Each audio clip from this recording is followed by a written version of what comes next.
और रउआ सभे देख रहल बानी एजी एगो सम्मान समारोह के आयोजन कइल गइल बा। आज रउआ सभे के एगो हम ऐसन शिक्षक से मिलाए जे सेवानिवृत्त भइला के बावजूद भी 14 साल से लगातार वहाँ के शिक्षा के अलख जगा रहल बानी। एजी मोगल बिरैचा स्कूल में वहाँ के पढ़ा रहल बानी।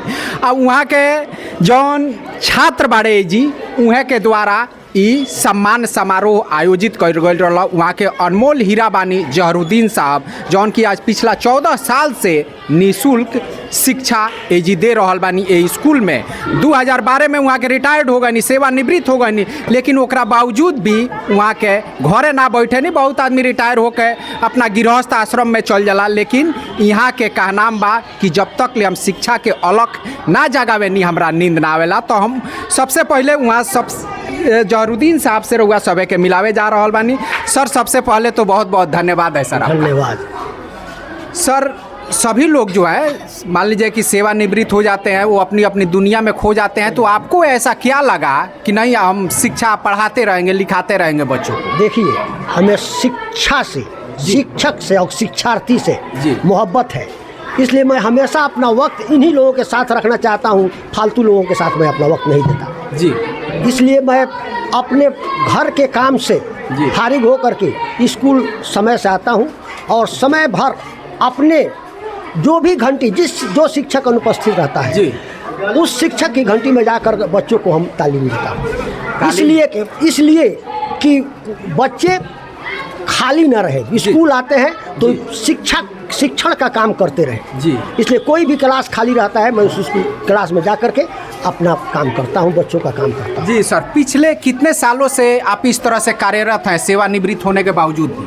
सेवानिवृत्त हुए हमको 14 साल हो गया। हाँ, 31 जुलाई 2012 को मैं रिटायर हुआ जी। और उस वक्त से आज तक निःशुल्क मैं अपना सेवा स्कूल को दे रहा हूँ जी।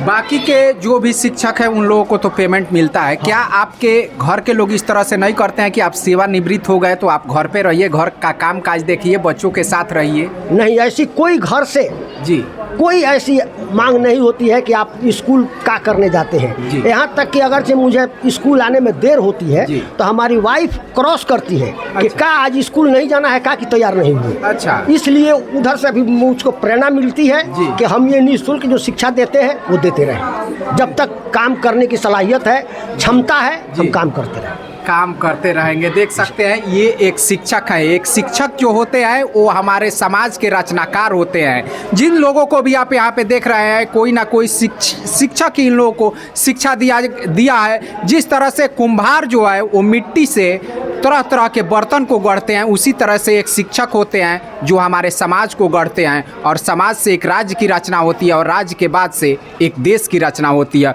और यहाँ पे मोगल बिरैचा पंचायत के जो है वो आस मोहम्मद जी हैं, इन्हीं के सुपुत्र जो है यहाँ पे हैं।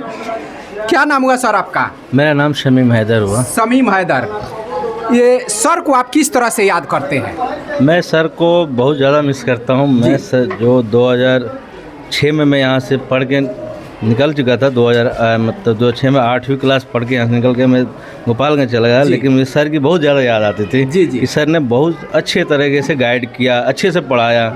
जो आज उनकी शिक्षा का जो स्तर है, जिस तरह से पढ़ाया, आज मैं इस मुकाम पे पहुँचा जो आज मैं एक प्रोजेक्ट मैनेजर के तौर पे कंपनी में कार्यरत हूँ। जी, जो इनका बहुत देन है सर का। और आज इन्हीं शमीम साहब के द्वारा सर को सम्मानित किया गया है, जहरुद्दीन साहब को। और समाज के हर एक प्राणी को चाहिए कि इनका सम्मान करे जो आज 14 साल से लगातार निःशुल्क शिक्षा देते आ रहे हैं। और यहाँ पे जो है वो आस मोहम्मद जी हैं। आस मोहम्मद जी, क्या कहेंगे जहरुद्दीन साहब के लिए जो कि आज 14 सालों से सेवानिवृत्त होने के बावजूद भी लगातार ये शिक्षा दे रहे हैं बच्चों को? जहरुद्दीन सर के लिए कोटि कोटि मेरा दुआ है कि लॉन्ग लाइफ हम लोगों की लाइफ में से काट के इनमें जोड़ा जाए, ताकि इनके शिक्षा के अंदर इतना प्रेम स्नेह है कि निःशुल्क लोगों को अपना शिक्षा देने का काम कर रहे हैं। अपना सारा घर का काम धंधा, अपना बाल बच्चा छोड़कर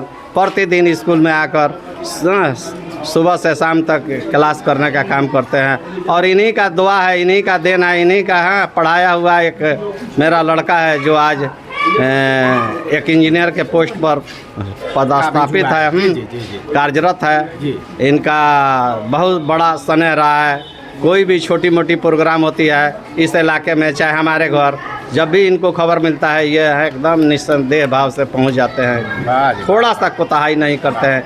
किसी धर्म मजहब में हाँ जहाँ से खबर आती है वहीं पहुंच जाते हैं। इस इलाके के लिए इनके हाँ लाख लाख हम शुक्रगुजार हैं कि ऐसा शिक्षक सब बने ताकि हाँ लोगों की सेवा करें और लोग बच्चों को इंजीनियर, डॉक्टर, IAS, IPS बनाने का काम करें। वाह वाह वाह। चलिए हमारे यहाँ के देवेंद्र बाबा जी बानी, हमने के यहाँ से बात कर लिया था। जहरुद्दीन साहब के रउआ देख रहल बानी, यहाँ के 14 साल से निःशुल्क पढ़ा रहल बानी, का कहे भी यहाँ कहते?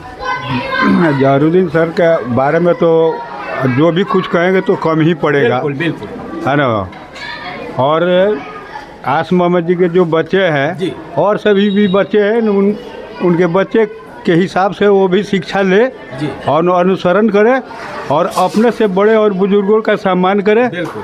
हालांकि जहरुद्दीन सर हमको तो पढ़ाया नहीं, लेकिन हम भी इसी स्कूल के चेले हैं, हाँ हाँ हाँ, है ना। सभी इसी स्कूल से हैं। इसलिए जहरुद्दीन सर को मैं सादर सादर प्रणाम करता हूँ। वाह जी वाह वाह। तो चलिए जहरुद्दीन साहब के लिए बहुत बहुत धन्यवाद और भगवान इनको लंबी उम्र दे ताकि ये बच्चों में शिक्षा भरते रहे और उनका सृजन करते रहे। इस तरह से है और हमें समाज में चाहिए कि हर एक व्यक्ति जो है वो जहरुद्दीन साहब को इज्जत के नज़रिए से देखे और बाकी शिक्षक भी इनसे बहुत ही प्रेरणा ले सकते हैं, बहुत कुछ सीख सकते हैं हमारे जहरुद्दीन साहब से। आप सभी कमेंट करने के लिए आज़ाद है। कमेंट बॉक्स में हमारे जहरुद्दीन साहब के लिए आप सभी कमेंट कीजिएगा इनके शख्सियत को लेकर।